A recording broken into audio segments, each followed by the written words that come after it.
कि चाहे तेजस्वी जी हो, चाहे सीपीआई एमएल के जो एमएलए हो, वो लोगों ने आंदोलन का समर्थन किया। उत्तर प्रदेश के अंदर समाजवादी पार्टी ने आंदोलन का समर्थन किया। कांग्रेस पार्टी लगातार कार्यक्रम करने का काम कर रही है, लेकिन सब लोग अलग अलग कर रहे हैं। क्यों नहीं? अगर किसान, हम लोग सब एक विचारधारा के लोग नहीं है, ये बात एकदम स्पष्ट है। पूरे किसान आंदोलन में जो भी लोग किसान की आइडेंटिटी को महत्वपूर्ण मानते हैं, जो भी लोग ये मानते हैं कि ये किसान कानून जो है कानून वो बर्बाद कर देंगे इस देश को, खेती किसानी और गांव को बर्बाद कर देंगे। उस समय एक ईस्ट इंडिया कंपनी के हम गुलाम थे और फिर से हमारे ऊपर गुलामी थोप देंगे अडानी अंबानी की।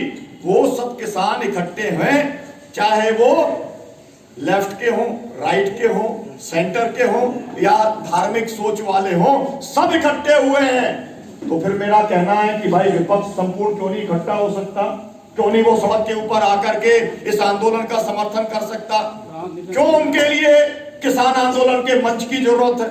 इस बात को लेकर के बहुत सारे लोगों को नाराजगी होती है कि भाई ये कैसे लोग हैं, हम जाते हैं समर्थन देने के लिए और ये मंच पे हमारा भाषण नहीं कराते। अरे भाई, तुम लोग हो, चुनाव जीत के आते हो, तुम्हारे पास में करोड़ों रुपया है, तुम्हारे पास में हजारों विधायक और बड़े संख्या में तुम्हारे सांसद हैं, तुम्हारे पास में सब ताकत है, तुम अपनी ताकत से क्यों नहीं लगाते, मैदान के अंदर आते? हम अगर कार्यक्रम देते हैं तुम उसका समर्थन करते हो, आपका बहुत धन्यवाद है, आपका बहुत आभार है, लेकिन बात उतने से बनने वाली नहीं है। अगर ये विपक्ष उतर गया होता पूरी तरीके से मैदान में तो आज तक बाजी पलट गई होती। लेकिन वो इंतजार में है कि भाई किसान आंदोलन के अंदर हम जाएं, तो किसान आंदोलन का एकदम साफ है मामला। किसान आंदोलन के लोगों का संयुक्त किसान मोर्चे ने एकदम साफ साफ कहा है, हमारे मंच के ऊपर पार्टियों के नेता नहीं आएंगे। ये उनका स्पष्ट है। अब इसको आप कोई गलत तरीके से नहीं लेना चाहिए, लेकिन हम लोग अपने आंदोलन को डिवाइड नहीं करना चाहते और इसलिए हम पॉलिटिकल पार्टीज के लीडर्स को हम अपने मंच के ऊपर हम स्थान देने का काम नहीं करते। लेकिन जो लोग किसान आंदोलन में काम कर रहे हैं, अगर राजा राम जी हैं, वो तो सीपीआई एमएल के सबको मालूम है, तो वो हमारे मंच पर रहते हैं क्योंकि वो किसान की आइडेंटिटी के साथ काम करते हैं। सीपीआई एमएल की आइडेंटिटी के साथ में वो काम नहीं करते। हनान मुल्ला 8 बार सांसद रहे हैं, हमारे साथ हैं, वर्किंग ग्रुप के अंदर है। आप योगेंद्र यादव जी का आप जानते हैं, बहुत सारे लोग हैं, तो वो कोई दिक्कत की बात नहीं है। लेकिन आपको अपना कोट, अपना जो है कोट और अपनी टोपी उतार के आना पड़ेगा, ये बात एकदम साफ है। और मुझको ऐसा लगता है इसको मुद्दा मानने की बजाय आपको स्वागत करना चाहिए कि जिस तरीके से किसान आंदोलन इतने दबाव के बाद, और मैं तो आपसे बिल्कुल खुले तौर पे कहना चाहता हूं, पॉलिटिकल पार्टीज के पास में कहां से पैसा आता है? चुनाव कैसे लड़ती है पार्टियां? अब तो सरकार ने वो इलेक्ट्रोल बॉन्ड लेके आ गए मोदी जी, 30,000 करोड़ रुपए खर्च करके उन्होंने सरकार बनाई, लेकिन आप 1 रुपए का पता नहीं लगा सकते। क्यों? इलेक्ट्रॉनिक बॉन्ड आ गया, राइट टू इंफॉर्मेशन के अंदर उन्होंने उसको रोक लगा दी, पता ही नहीं चलेगा आपको कि किसने पैसा दिया। लेकिन ये जो किसान आंदोलन है, ये किसान आंदोलन जैसे चल रहा है, आप सिंघू बॉर्डर पर जाना, गाजीपुर बॉर्डर के अंदर जाना, आपको एक ट्रॉली मेवे आ गए, एक ट्रॉली हलवा आ गया, एक ट्रॉली खोआ आ गया। कहां से आया? पूरे के पूरे गांव ने सबने थोड़ा थोड़ा किया, एक ट्रॉली में दिया और ट्रॉली भेज दी। ऐसे चल रहा है ये आंदोलन, अपने संसाधनों से ये किसान आंदोलन चलने का काम कर रहा है। लेकिन अब उसमें भी लोगों को तकलीफ है कि भाई ये जो लड़के हैं, ये लड़के तो ऐसी बड़ी बड़ी गाड़ियों में दिख रहे हैं। तो भैया, अगर किसान ने मेहनत करके अगर कुछ कमाया है तो तुम उसे केवल फटेहाल देखना चाहते हो? मतलब उसके छेद में, उसकी धोती में जब तक छेद नहीं होगा, बनियान में छेद नहीं होगा, तब तक तुम्हारी आत्मा संतुष्ट नहीं होगी कि ये किसान है और ये किसान आंदोलन कर रहा है। ये जो एक पाखंड है, ये दिमाग से लोगों को निकालना चाहिए, ये मैं कहना चाहता हूं आपसे। तो खैर, किसान आंदोलन को लेकर के जितनी भी बात की जाए वो कम रहेगी, लेकिन जो वर्तमान परिवेश में समाजवाद, मैं चाहता हूं कि इसके ऊपर भी मैं थोड़ी सी बात रखूं। आप सब लोग 15 मिनट तो दे सकते हैं? 15 मिनट चलिए, आधा घंटा देंगे तो वाह वाह, नहीं देंगे तो भी 15 मिनट में काम चल जाएगा। जी जी जी, नहीं, हम आपके धैर्य की परीक्षा नहीं लेंगे, बिल्कुल सारी बात रखा जाए। मैं आपसे कहना चाहता हूं साथियों कि ये जो जब हम समाजवाद की बात कर रहे हैं तो सवाल ये आता है कि समाजवादी कौन। नंबर एक ये कि समाजवाद का सर्टिफिकेट किसी को देने का किसी के पास में अधिकार नहीं है, किसी का पेटेंट नहीं है। मेरे हिसाब से समाजवादी वो है जो अन्याय, अत्याचार, भ्रष्टाचार, गुंडागर्दी और आतंक के खिलाफ में, भेदभाव के खिलाफ में बोलता है, लड़ता है, काम करता है और जिसको जरूरत पड़ती है उसकी मदद के लिए तैयार रहता है। मेरे हिसाब से इतनी ही परिभाषा है। और आज के आंदोलन के संदर्भ में जो किसान आंदोलन के साथ खड़ा है वो समाजवादी है, और जो किसान आंदोलन के साथ खड़ा नहीं है वो अडानी और अंबानी के साथ खड़ा हुआ है, चाहे बोले या ना बोले। ये बात एकदम साफ होनी चाहिए ना भाई। कौन समाजवादी है, कैसे तय होगा? आपके कर्म से तय होगा। जैसे हम लोग यहाँ पर अगर आए हैं, हम लोग यहाँ पर राधाकांत यादव जी के लिए, है ना, उनको हम याद कर रहे हैं, तो उन्होंने अपने कर्म से, अपने आचरण से, अपने व्यवहार से उन्होंने साबित किया कि वो समाजवादी हैं। तो आपको भी जो भी सर्टिफिकेट लेना चाहते हैं, देना चाहते हैं, उनको खुद अपने काम से साबित करना पड़ेगा।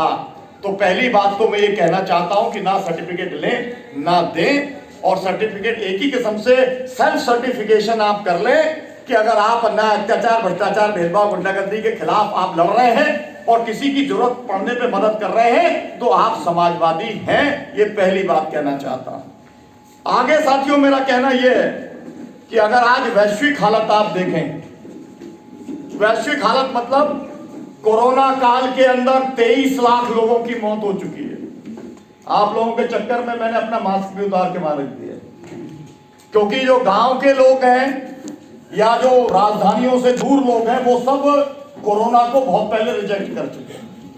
मुझे 2 बार कोरोना हो गया और मैं मतलब मरते मरते बचा, एंटीबॉडी बन गई मेरी, फिर भी मेरे को कोरोना हो गया।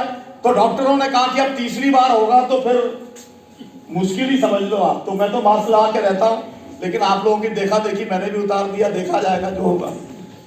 मेरा साथियों कहना यह है कि इस समय पूरी दुनिया के अंदर बाजारवाद, उसकी सीमा आज एकदम सामने खुल करके आ गई है।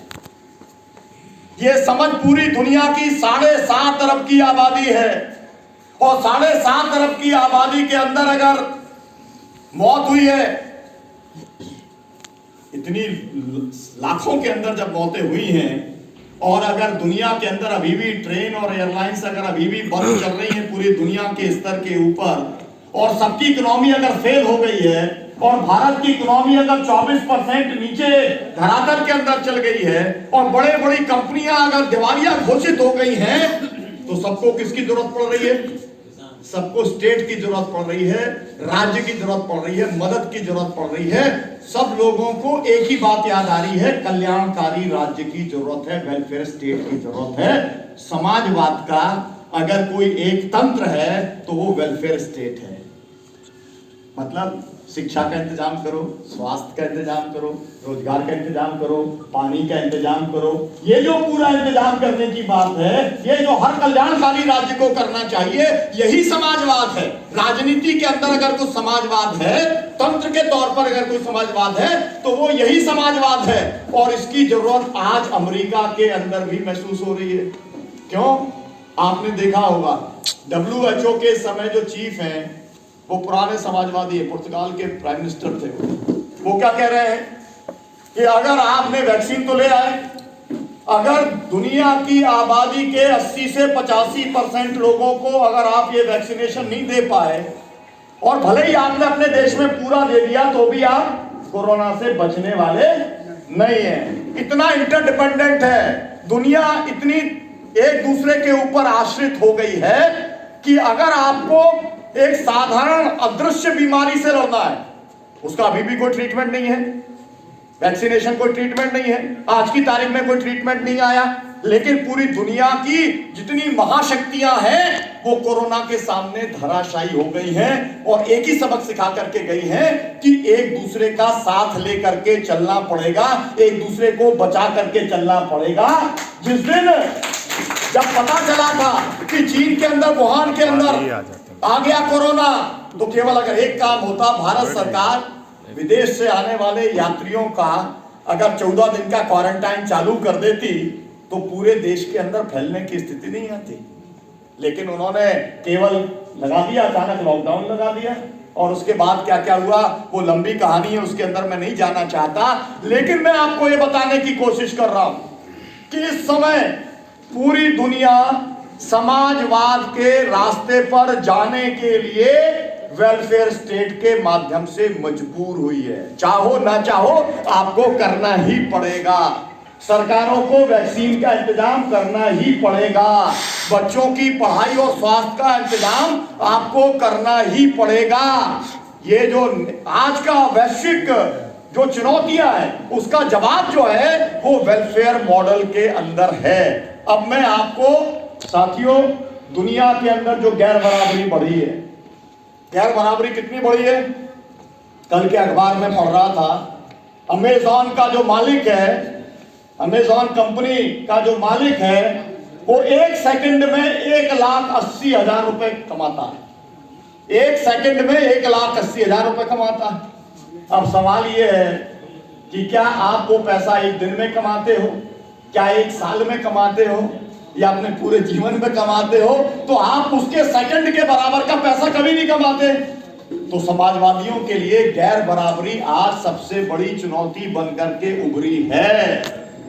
और ये गैर बराबरी की लड़ाई, ये जो अडानी अंबानी की लड़ाई चल रही है, वो लड़ाई गैर बराबरी के को खत्म करने की लड़ाई है। ये बात जो लोग नहीं समझे हैं उन लोगों को समझना जरूरी है, क्योंकि पूरे देश के 100 परिवारों के पास में इस समय देश में जितनी संपत्ति इकट्ठी हो गई है उतनी की पूरी देश की 80% आबादी की कुल संपत्ति के बराबर इस देश के 100 परिवारों की संपत्ति हो गई है।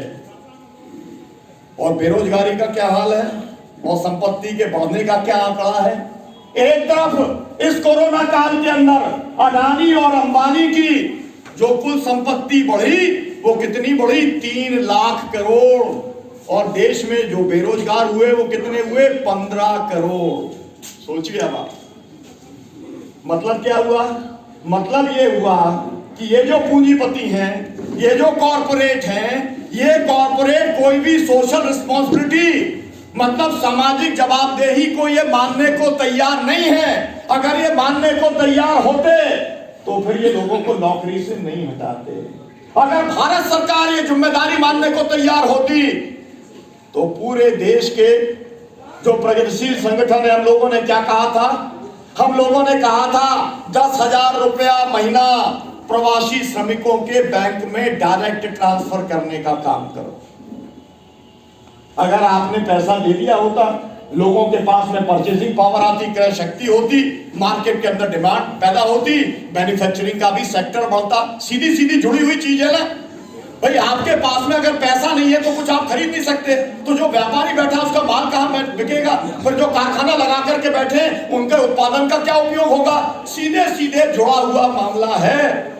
तो गैर बराबरी का सवाल जो डॉक्टर राम मनोहर लोहिया ने सप्त क्रांति का जिक्र किया था, केवल हमारे एक साथी ने, वक्ता साथी ने, डॉक्टर लोहिया ने 2 किस्म की गैर बराबरी की बात की थी। एक तो देश के अंदर की गैर बराबरी और एक दुनिया के अंदर की गैर बराबरी। और आज ये दोनों गैर बराबरियां चरम के ऊपर पहुंच गई हैं और इसलिए उसके खिलाफ में हमको ज्यादा लड़ने की जरूरत है।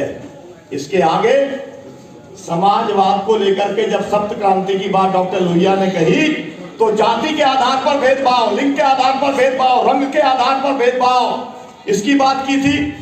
आपने देखा इस समय दिल्ली, आपने अमेरिका में चुनाव हुआ और उस अमेरिका के चुनाव के अंदर आपको मालूम है ट्रंप कैसे हार गया चुनाव।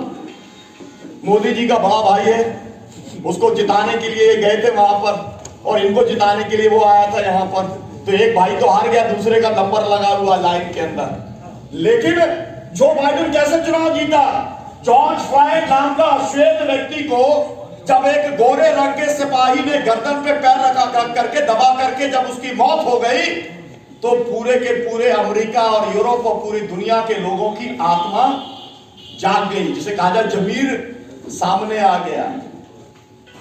और इसलिए रंग भेद के खिलाफ में लोग खड़े हो गए और बाइडेन के जीतने का जो मुख्य कारण है वो अश्वेत लोगों ने जिस तरीके से और वहां के गोरे लोगों ने खड़े होकर के ये कहा कि अश्वेतों के साथ में जिस तरीके की नाइंसाफी हो रही है सदियों से, हम इसको खत्म करना चाहते हैं और इसलिए वो जो बाइडेन को लेकर के आए हैं। मुझे कहना यह है कि यहाँ पर बहुत लंबी परंपरा है समाज सुधार की।